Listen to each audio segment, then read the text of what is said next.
Rangga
dipanggil ibu.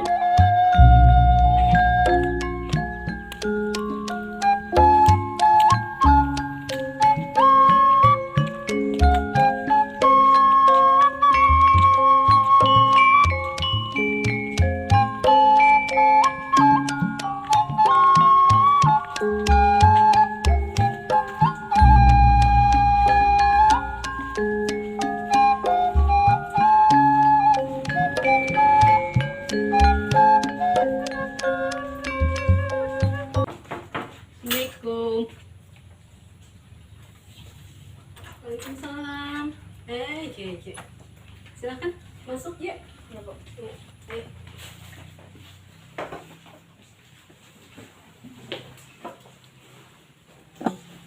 Oke. Terima kasih ya, Je. Udah mau datang memenuhi panggilan Ibu.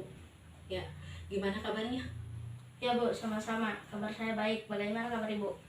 Oh, alhamdulillah, kabar Ibu juga baik. Ya, alhamdulillah kalau kita sama-sama baik ya, sehat gitu. Yang penting kan kesehatan itu nomor satu yang harus kita jaga ya. Baik, Je. Tahu nggak kenapa dipanggil ke sini? Ada apa Bu panggil saya ke sini? Minggu kemarin kan kita sudah ada janji bahwa minggu depan kita akan ada pertemuan dalam sesi konseling. Benar kan? Berdasarkan perjanjian kita kan? Ya Bu.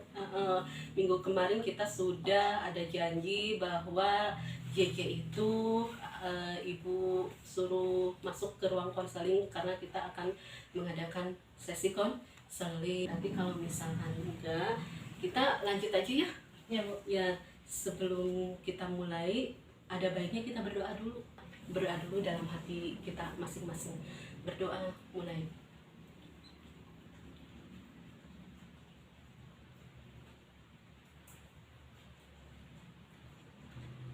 Selesai. Sebelum ke tahap selanjutnya, boleh nggak Ibu nanya?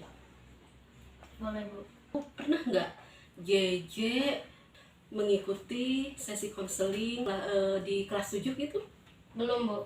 Belum? Belum. Oh, berarti baru pertama ini ya? Ya Bu. Pertama ini ikut sesi konseling. Nah, jadi di sini sejauh ini berarti di sini RJ belum pernah melakukan sesi konseling. Kenapa? Saya anak baik Bu. Oh, anak baik. Bener nggak? Benar. Anak baik terus selain baik kan nggak pernah ya? Nggak pernah memiliki kasus ya karena jadi anak baik ya. Ya, alhamdulillah ya. Mengenai sesi konseling ini, sebelum ke tahap selanjutnya, Ibu pengen menjelaskan dulu gitu ya. Apa sih itu konseling? Tahu nggak apa itu konseling? Enggak. Oke, ya. Jadi konseling ini ya, proses konseling ini yang dimaksudkan adalah sebuah proses pemberian bantuan yang diberikan oleh konselor kepada konseling. Konselornya yang mana? Misalkan Ibu, ya. Konselingnya yang mana? Misalkan JJ. konseli itu orang yang memiliki permasalahan.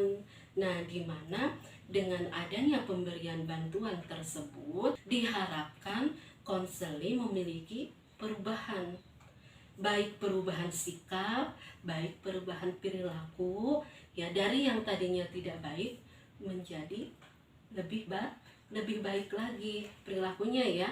Jadi proses konseling ini sangat penting sekali. Kenapa?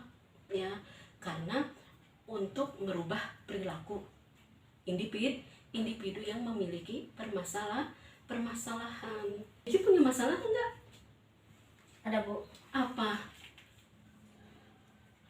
tidak bisa mengendalikan emosi. Oh iya ya, iya, berarti benar ya, sesuai AKPD Ibu yang Ibu teliti, memang di antara semua jumlah siswa itu hanya JJ yang paling tinggi permasalahannya, yaitu JJ tidak bisa mengendalikan emosi. Nah, tujuan dari adanya proses konseling tersebut ya, selain memberikan bantuan kepada individu, nah di sini juga ada beberapa asas yang dipegang teguh oleh konselor.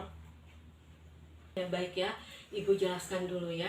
Jadi asas yang pertama itu adalah ada asas kerahasiaan. Cukup tahu antara konselor dan konseli, harus terjaga kerahasiaannya. Apa yang kita obrolkan hari ini hanya kita berdua yang tahu. Permasalahan JJ hanya Ibu yang tahu, kecuali kalau ada persetujuan dari konselinya.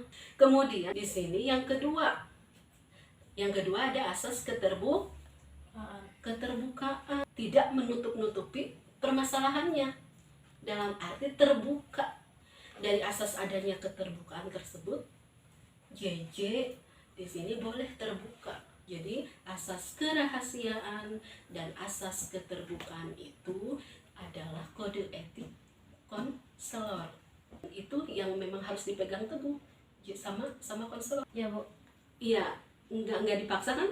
Enggak. Dan adanya keinginan tersebut, pasti JJ ada keinginan untuk merubah sikap dan perilaku JJ yang menjadi permasalahan JJ. Asas kerahasiaan dan keterbukaan ini kita sama-sama pegang. Baik Bu, saya percaya dengan Ibu. Semoga pembicaraan ini dimulai dan selesai di ruangan ini. Ya kan, dengan adanya sesi konseling ini, Ibu bisa membantu JJ dalam menghadapi permasalahan yang JJ. Emang ceritanya gimana kok JJ tidak bisa mengontrol emosi sih? Karena banyak teman yang mengejek nama Bapak Bu. Nama Bapak JJ bukan? Ya Bu. Oh, jadi Gak suka diejek Bu. nggak suka diejek. Ya Bu. Selain tidak suka dibecandain, disebutin nama Bapak, apalagi yang JJ miliki gitu? Teman yang berkata kasar Bu. Tidak mau nerima gitu. Ya Bu. Orang tua yang tidak menuruti apa yang saya mau Bu. Oh, maksudnya orang tua JJ Ya Bu. tidak mau menuruti apa yang JJ inginkan, Iya Bu. gitu ya. Ya. Jadi langsung emosi gitu, langsung kesel, Ya langsung Bu. ngambek gitu. Tapi hubungan sama orang tua baik nggak? Enggak Bu. Orang tua mampu nggak? Mampu Bu.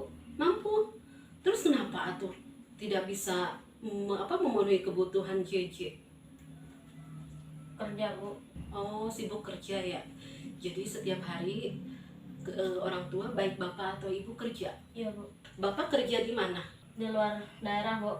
Iya. Terus ibu ada? Ada Bu. Ada. Tapi ke sawah.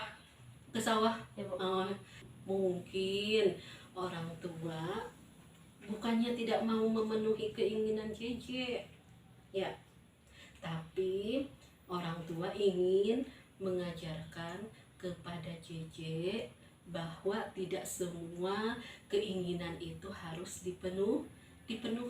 Kemudian proses konseling di sini itu nanti akan ada beberapa yang akan kita lewati, atau akan ada beberapa yang akan kita lakukan, dari mulai penyampaian masalah, menonton video motivasi supaya emosi JJ bisa meredam. Kemudian tahap selanjutnya yaitu nanti akan ada pengisian lembar kerja ya, lembar yang harus diisi nanti oleh konseling. Untuk apa di sini? Untuk membantu jalannya proses konseling dan juga untuk membantu tahap penyelesaian masalah. Kita akan menyimpulkan, kemudian nanti kita akan merefleksi dan kemudian nanti akan ada tindak lanjut. Paham ya? Jadi kita nanti akan bertemu lagi di sesi selanjutnya ya. Jadi untuk menjelaskan bahwa permasalahan JJ itu lebih detailnya seperti apa begitu ya.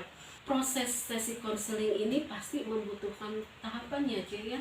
Membutuhkan tahapan. Jadi tidak bisa ketemu dalam sehari harus beres nih, enggak. Nanti kita akan bertemu lagi di sesi berikutnya dengan tahap penyelesaian. Berarti kalau misalkan sudah tahap ke penyelesaian, nanti baru ya kita akan lihat apakah ada perubahan dari JJ begitu ya. Paham ya? Paham. Minggu depan ketemu lagi sama ibu di sesi selanjutnya. Udah ya. Ini ada surat perjanjian ya. Nanti kita ketemu lagi di hari berikutnya. Nah, surat perjanjian ini boleh ditandatangan sama JJ. Bukti bahwa kita nanti akan melakukan sesi konseling lagi. Boleh ditandatangan di sini. Ya. Ketemu lagi di hari Senin ya. Hari Senin sudah siap ya. Terima kasih ya JJ ya untuk hari ini ya, sudah mau memenuhi panggilan ibu ya dalam sesi konseling individu.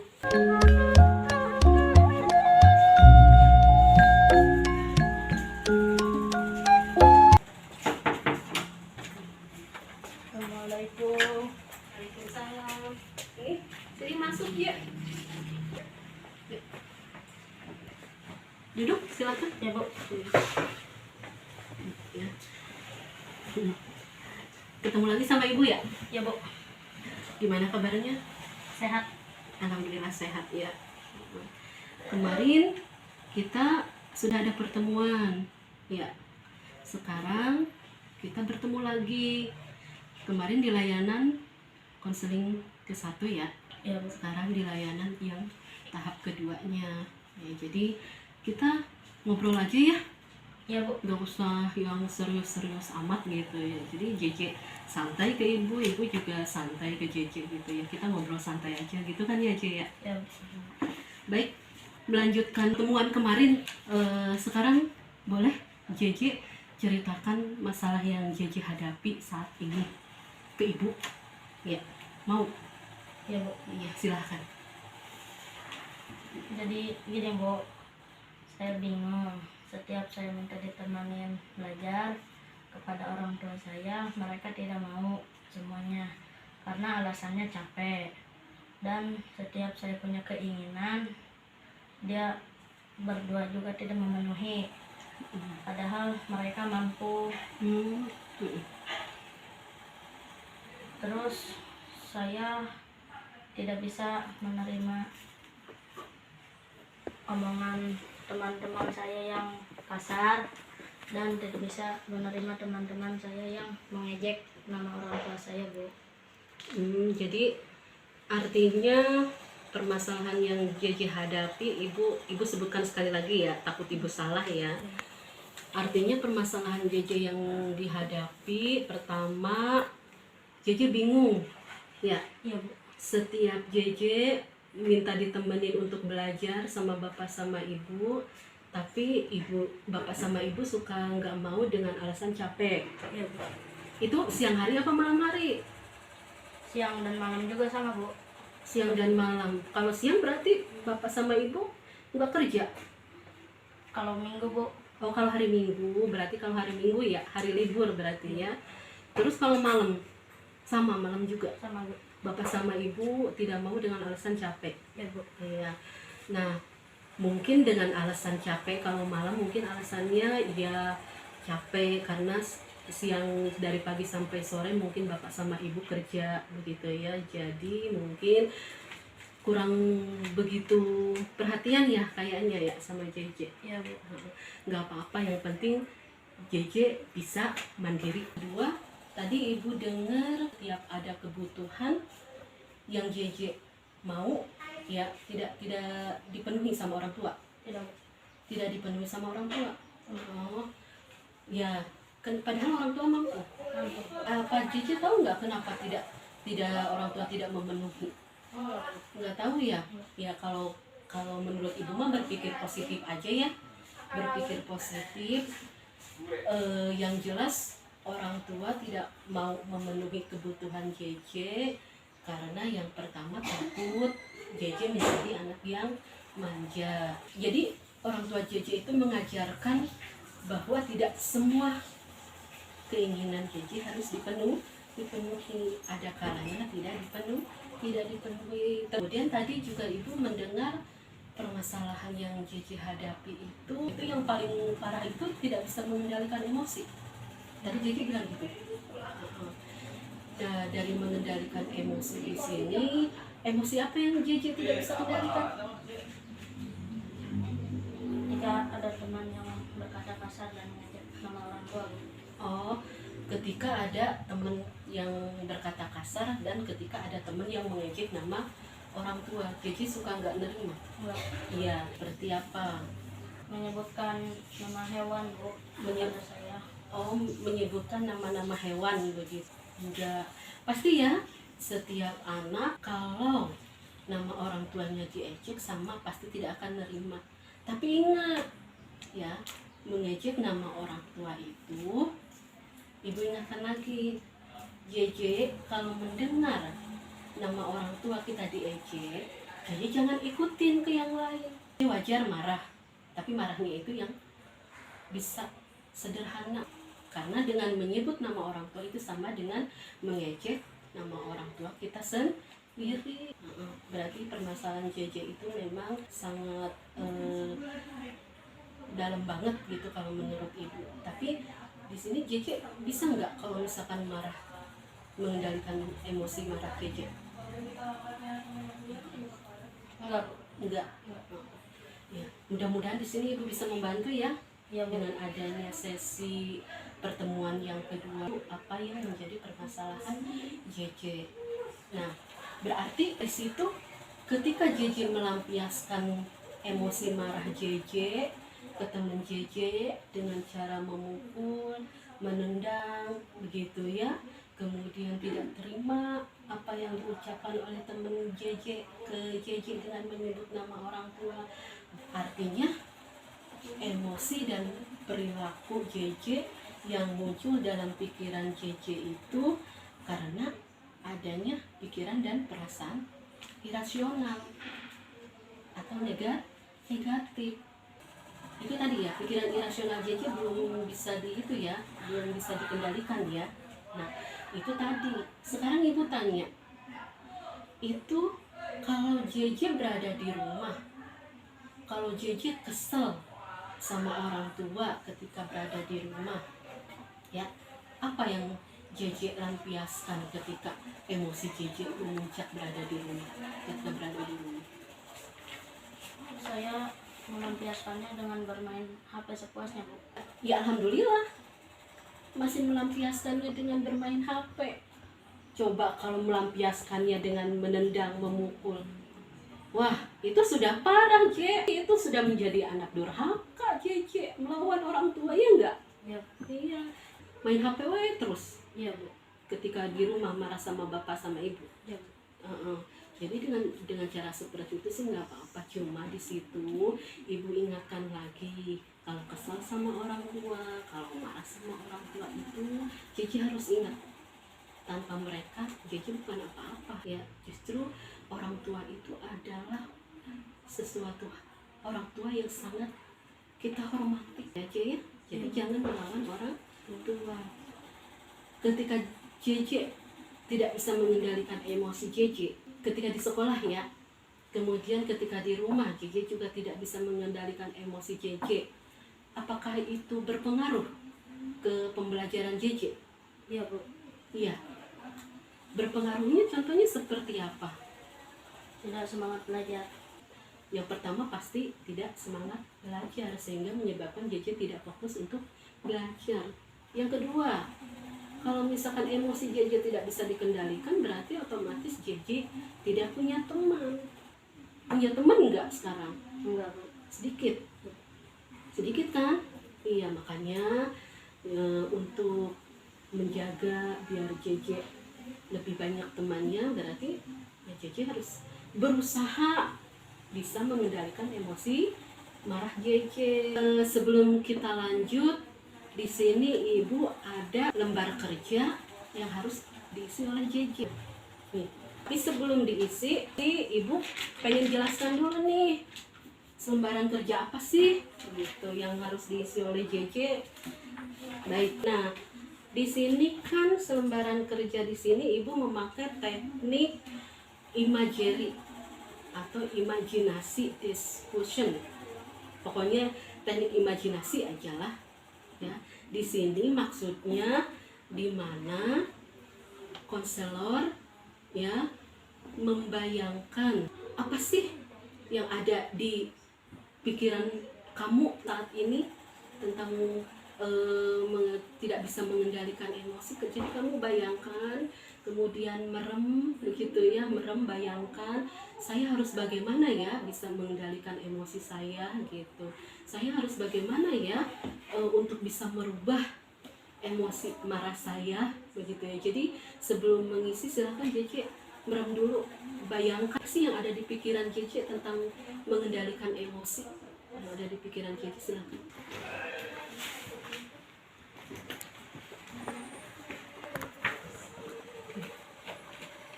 Sudah ya J? Oke, buka matanya. Oke. Tadi JJ sudah merem dan memikirkan apa sih yang ada di pikiran JJ tentang mengendalikan emosi. Sangat marah Bu. Sangat marah. Berarti yang ada di pikiran JJ itu JJ merasa marah dan emosi. Iya. Iya. Nah, jadi sebelum kita lanjut, silakan JJ isi dulu lembar kerja yang Ibu berikan. Gambarkan emosi marah seperti itu. Seperti apa sih emosi marah? Kemudian emosi sedih, emosi bahagia. Silakan diisi lembar kerjanya dulu ya, J ya. Emosi marah, coba seperti apa? Sudah, J? Udah Bu. Oke. Tadi Dede mengisi lembar kerja ya tentang contoh emosi marah itu seperti apa, emosi sedih itu seperti apa, emosi kecewa itu seperti apa, emosi bahagia itu seperti apa. Boleh silakan dibacakan sama Cici. Emosi marah adalah emosi yang muncul karena adanya perasaan tidak senang atau benci.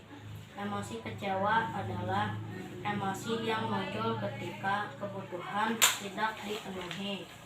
Emosi sedih adalah ketika ada teman yang mengejek dan saat kita merasa tidak senang karena kehilangan sesuatu yang sangat berarti. Emosi bahagia adalah kondisi emosional yang ditandai dengan perasaan senang, ceria, gembira, kepuasan, dan sejahtera. Berarti emosi marah itu tidak apa J? Tidak baik. Tidak baik. Mana diubahnya Bu? Ya, bagaimana cara untuk mengubahnya? Ada beberapa hal yang harus kita ubah, di mana menyangkut perilaku yang pertama harus diubah, kemudian menyangkut pemikiran kita yang harus kita ubah, yang kedua menyangkut tentang bagaimana cara mengendalikan emosi. Nah, jadi harus kembali ke pikiran JJ sendiri. Yang mana? Oh, kata-kata kasar itu tidak baik untuk diucapkan. Yang pertama, kenapa marah tidak baik? Bisa menjauhkan kita dari teman-teman. Yang kedua, kita tidak akan banyak mendapatkan teman. Manfaat mengendalikan emosi itu ada beberapa hal manfaatnya. Tahu nggak? Enggak, Bu. Enggak. Ya, manfaat mengendalikan emosi itu yang pertama adalah kita bisa berbaur dengan teman-teman kita. Yang kedua, manfaat dari mengendalikan emosi itu adalah mengurangi tingkat stres yang ujung-ujungnya menjadi depresi. Manfaat yang ketiga yaitu bisa memperbaiki hubungan yang mana? Pertama, hubungan dengan teman-teman di sekolah. Di sini Cece bisa lebih dekat dengan orang tua dan lebih berpikiran rasional. Orang tua saya ini cara menyampaikan kasih sayangnya itu mungkin berbeda dengan orang lainnya. Di sini bahwa mengendalikan emosi itu harus apa, Cek? Harus bisa. Yang penting Cece harus memiliki keinginan yang apa? Keinginan yang apa? Yang baik, yang kuat, intinya yang kuat dari dasar hati Cece untuk mau berubah. Ya, mudah-mudahan dari adanya penggalian data di sini, pengumpulan data di sini, masalah Cece tidak bisa mengendalikan emosi marah, ya ini bisa terselesaikan dengan baik. Pertemuan kita cukup hari ini ya. Iya, Bu. Terus nanti siap nggak untuk di pertemuan yang selanjutnya? Siap. Ya berarti nanti kita akan bertemu lagi di pertemuan atau di sesi layanan berikutnya ya Jay ya, sama Ibu lagi ya. Terima kasih Ibu ucapkan. Jadi sudah mau datang ke ruangan Ibu ya, memenuhi panggilan Ibu sesi layanan kedua. Assalamualaikum. Waalaikumsalam. Tangga kamu masuk. Ya silakan duduk ya.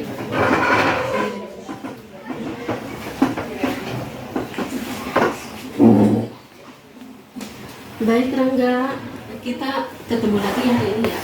Siap, Bu. Ketemu lagi dalam sesi layanan konseling individu ya Rangga ya. Gimana kabarnya? Baik, Bu. Alhamdulillah baik ya.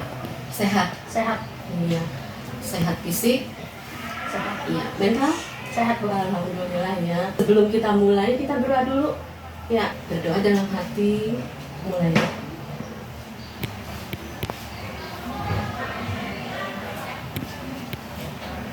Selesai.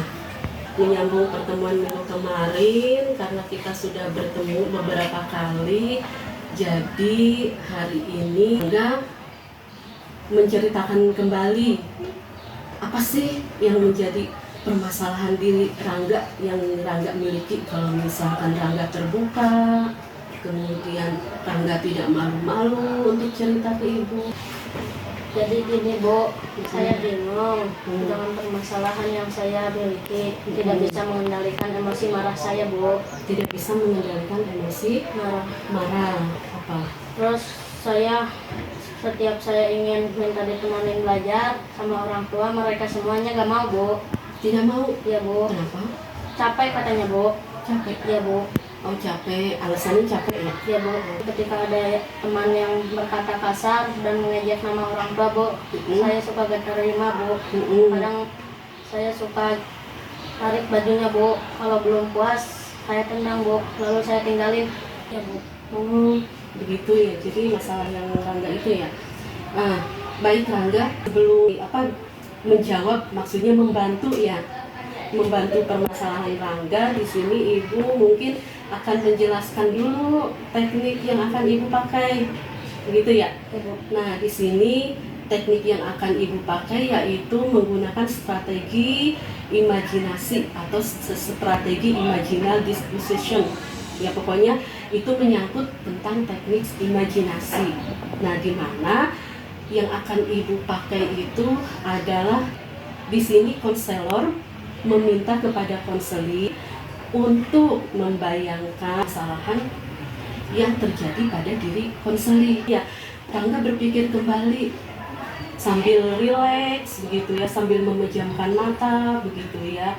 Nah, oh, masalah yang saya hadapi ini, yang saya miliki ini tentang tidak bisa mengendalikan emosi. Terus dampaknya tidak bisa mengendalikan emosi itu buruk enggak ya buat saya? Jadi itu.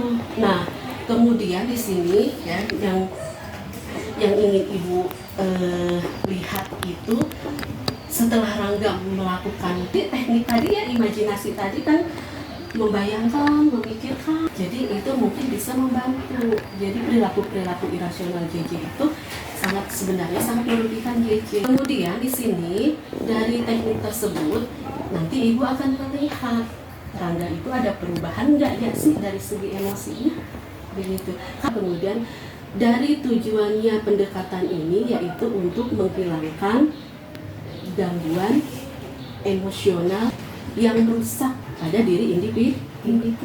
Gangguan yang rusak yang mana? Gangguan emosionalnya yang rusak itu. Kemudian di sini juga benci ya. Gangguan tersebut contoh tadi cemas, takut, benci. Kemudian yang paling fatal itu yaitu marah. Nah, itu tadi ya. Jadi gangguan-gangguan yang merusak diri individu tersebut itu contoh seperti yang tadi Ibu sebutkan, dan semuanya mungkin ada di Rangga begitu. Mau sampai kapan Rangga memiliki perasaan seperti itu? Saya juga tidak tahu, Bu. Tidak tahu kenapa. Ya. Harus tahu kenapa. Nah, di sini Ibu hanya memberikan apa ya, memberikan motivasi aja ya Rangga ya, buat Rangga bahwa kalau memiliki perasaan seperti itu dari perilaku, kemudian perasaan Rangga, pemikiran Rangga, itu ada dampak buruknya enggak ke Rangga? Ada, Bu. Apa contohnya? Dijauhi teman, Bu. Nah, itu ya, dijauhi teman. Jawaban Rangga pastinya ya, dampak negatifnya itu tidak akan memiliki teman. Di sini Ibu mengharapkan Rangga itu ada perubahan ya. Meskipun jawab Rangga tidak tahu, tapi di sini dalam layanan sesi ini mudah-mudahan Ibu bisa merubah perilaku Rangga tersebut. Nah, jadi harus tetap semarah apapun kita sama orang tua, tetap harus bisa jaga paham ya. Ini Ibu hanya mengingatkan bahwa kalau Rangga memiliki perilaku seperti itu, insya Allah Rangga tidak akan punya teman. Rangga akan dijauhi sama teman-teman Rangga, baik di sekolah maupun di luar sekolah. Memotivasi Rangga untuk bisa mengendalikan emosi Rangga dengan cara apa? Dengan cara apa? Tahu nggak dengan cara harus bagaimana sih? Gitu. Coba dengan pemikiran Rangga. Enggak, Bu, ya tahu. Iya. Jadi intinya pertama Rangga harus bisa meredam dulu nih emosi Rangga ketika mendengar teman Rangga ada yang berkata kasar. Sabarin dulu begitu ya. Emosi Rangga itu harus bisa diredam. Begitu. Hitung deh 1, 2, 3 sampai dengan 10. Redam dulu baru ya, insya Allah itu bisa apa? Bisa mengendalikan emosi Rangga. Kemudian banyak-banyak istighfar dalam hati ya. Tahu istighfar? Coba sebutkan. Astagfirullahaladzim. Iya, astagfirullahaladzim. Permasalahan yang Rangga miliki itu memang sebenarnya harus diberi motivasi, diberi apa istilahnya, dukungan begitu. Kalau misalkan Rangga tidak ada perubahan, berarti Rangga tidak ada niatan dari dalam hati Rangga untuk keluar dari masalah ini. Kemarin Ibu waktu di pertemuan sesi yang kedua ya, Ibu sudah memberikan lembar kerja ya. Nah, lembar kerja tersebut emosi-emosi apa saja sih yang dirasakan oleh JJ ya? Tadinya sih Ibu pengen memberikan apa sih, suatu tayangan video motivasi dalam mengendalikan emosi, bahwa memang emosi itu sangat luar biasa sekali akibatnya ya ke diri kita. Emosi sesaat apalagi. Nah, tapi ternyata memang laptop ibu bermasalah ya, membacakan lembar kerja, kemudian nanti ibu minta pendapatnya setelah mendengar penjelasan ibu tadi tentang mengendalikan emosi. Ibu karena video nggak bisa ditayang, setelah mendengar pendapat ibu bagaimana, kaitkan ya. Nah, boleh diisi dulu ya pendapatnya tentang penjelasan ibu tadi, dikaitkan dulu. Sini. Nah, baik, kalau sudah. Baik, Bu. Yang pertama, emosi marah, Bu. Emosi marah adalah emosi yang muncul karena adanya perasaan tidak senang atau benci. Kedua, emosi kecewa, kesal adalah emosi yang muncul ketika kebutuhan tidak dipenuhi. Ketiga, emosi sedih. Emosi sedih adalah ketika ada teman yang mengejek dan saat kita merasa tidak senang karena kehilangan sesuatu yang sangat berarti. Tuh, mana cara mengelola diri sendiri menurut RJ? 1. Menenangkan diri dan tarik nafas dalam-dalam. Saya belajar bahwa mengendalikan emosi banyak berdampak positif bagi saya, terutama di lingkungan sekolah atau di rumah, dan ternyata melakukan teknik imagery distortion dapat membantu saya untuk berpikir lebih irasional. Orang tua tidak akan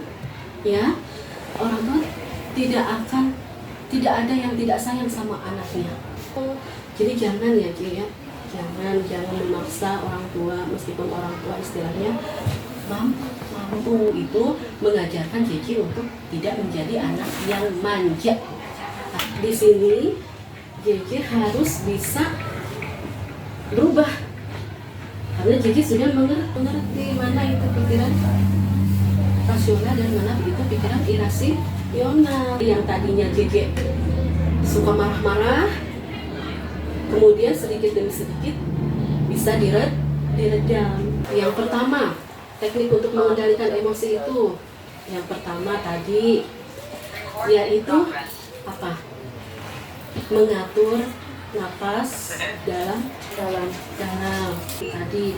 Kemudian yang selanjutnya saran ibu nih untuk anak ini, berikan dukungan pada diri Cici sendiri. Dukungan itu, oh saya harus berubah nih. Pertemuan ini mudah-mudahan bisa ada perubahan sama diri RJ. Baik Bu.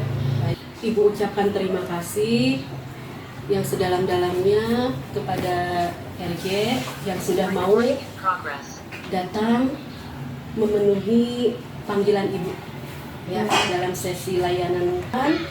Dari apa yang ibu ucapkan, apa yang ibu sarankan bisa merubah pola perilaku emosional marah RJ. Sebelum ibu tutup, kita berdoa dulu. Berdoa dalam hati, mulai.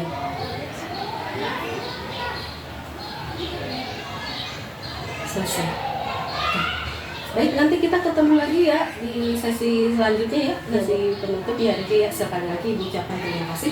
Boleh kembali lagi ke kelasnya. Maaf ibu sudah mengganggu waktunya ya. Assalamualaikum.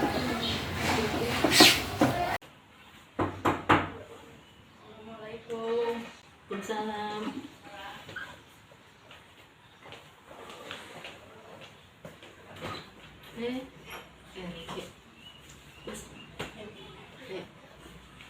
Boleh silakan duduk ya.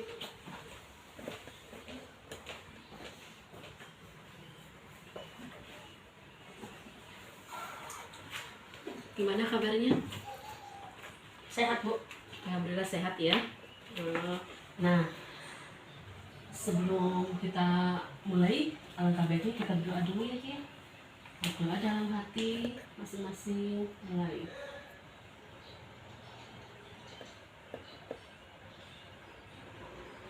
Selesai. Baik. Nah RJ, sesi pertemuan dari 1, 2, 3 ya. Nah, dari pertemuan tersebut di sini alhamdulillah berarti selama pertemuan Bu, yang jelas tidak mengganggu ke pelajaran RJ kan? Tidak, Bu. Tidak. Kita lanjutkan sesi konseling atau layanan konseling kita pada hari ini ya. Ada kegiatan akhir. Apa kira-kira menurut kesimpulan RJ tentang layanan konseling kita yang pernah kita bahas? Baik, Bu. Menurut saya melakukan sesi konseling ini jika tidak diolah dengan baik akan menjadi penyakit di dalam diri saya selamanya. Dan setelah saya mengikuti sesi konseling ini, saya bisa sedikit demi sedikit mengendalikan emosi marah saya. Dari apa yang RJ ucapkan itu ya, berarti itu ungkapan perasaan RJ ke Ibu. Dari setelah mengikuti layanan-layanan konseling ini, berarti sudah memberikan dampak positif ya diri RJ, bahwa RJ sudah bisa membedakan gitu, mana yang harus dikendalikan, mana yang tidak bisa dikendalikan, terutama dari segi emosi marah. Yang pertama, konsen belajar saya menurun, Bu. Pertama, belajarnya menurun. Kedua, dijauhi teman, Bu. Dijauhi teman. Ada lagi nggak yang bisa Ada, Bu. apa? Prestasi belajar saya menurun, Bu. Iya, prestasi belajar RJ menurun. Dampaknya RJ tidak bisa belajar dengan fokus. Ya, dampak negatif apa buruk itu? Buruk. RJ nyaman nggak dengan dampak tersebut? Tidak, Bu. Tidak. Kedua, prestasi belajar apa aja yang menurun mata pelajaran? Hampir semua, Bu. Ya, berarti itu. Jadi dampak ke prestasi belajar juga itu sangat mempengaruhi. Yang ke selanjutnya, tadi apa? Dijauhi Teman. teman. Ya, salah satu agar semua itu bisa terhindar, dan salah satunya itu harus ada perubahan dari dalam diri siapa? Dari saya. Iya, RJ sudah bisa membedakan mana itu emosi marah, mana itu emosi kecewa. Paham. Tapi Ibu hanya memberikan motivasi, saran begitu ya, agar apa? Agar perilaku-perilaku yang ada di dalam diri RJ itu. Berarti kesimpulannya di sini Ibu melihat ada keinginan untuk RJ mau berubah ke arah yang tadinya tidak baik menjadi lebih baik. Terima kasih ya RJ ya. Mudah-mudahan perubahan tersebut memang benar nyata, dibuktikan dengan perilaku-perilaku yang baik di sekolah, di rumah maupun di luar sekolah atau di luar rumah. Paham ya RJ? Oke. Baik. Nah, sebelum Ibu tutup, instrumen ya RJ ya, ada instrumen evaluasi yang harus diisi oleh RJ.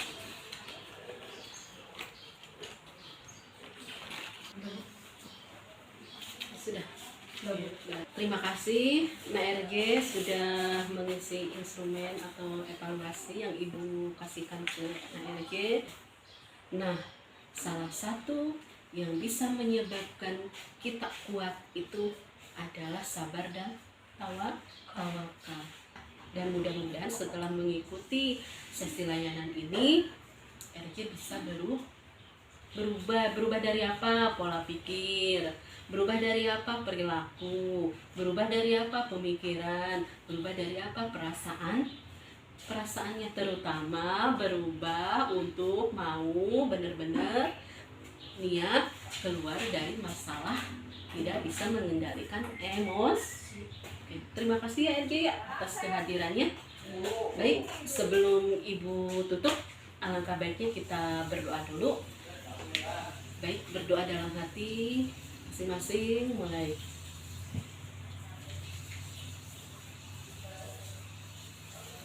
selesai. Oke. Boleh? Nanti kita ketemu lagi kalau misalnya tidak ada perubahan. Ya, jangan sampai ya, Erja harus bisa mengontrol emosi Cece mulai dari pertemuan kita yang pertama sampai dengan seterusnya. Oke, oke. Ya. Hati-hati ya. Ya Bu. Ya.